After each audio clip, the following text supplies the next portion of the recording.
how do you think content marketing plays a role, creating a loyal audience for a brand? That's a and how can brands leverage content marketing these days to their advantage? Okay. Can you share any case study? Yeah. So I think the first bit is to just understand that if you were to look at how much money was raised by startups last year in India, so startups in India by most estimates raised close to $40 billion in India last year. Now, if you look at the use of funds slides of most startups, why do they raise money? They raise money because they built the product. Now they just want to tell the market about it, which essentially means that two major heads are one, hiring people. The second is marketing. For most startups, the biggest bucket of expense is marketing. And in the last year, only over a 10-month period, the marketing cost of marketing had doubled in India and around the world. But I'm speaking of a data point which Matrix Partners India did a research over its portfolio companies, and they figured that the cost of marketing had doubled.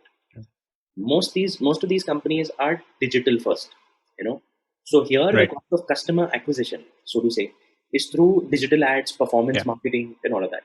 And those rates have gone up. And people can see it also through influencer marketing, because influencer marketing rates have substantially gone up because people move on to what is cheaper, and suddenly that becomes expensive. That's how market equilibrium works.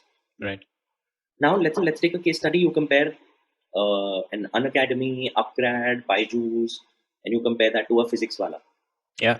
Physics wala became a unicorn with just one round of funding last year. Raised, $100 million at a $1 billion valuation. Correct. Just diluted 10% of his company and took it to 8,000 crores. Yeah. Why has that happened? Because over the past 7-8 years, he built it on the back of content. Right. The reason he could scale is not because he spent money on performance marketing, but because India went through a digital revolution of having cheaper internet, everyone getting smartphones so they can access videos online. Right. Anyone who was consistently posting could at some point, just owing to the power law, hit like an inflection point and really increase their audience.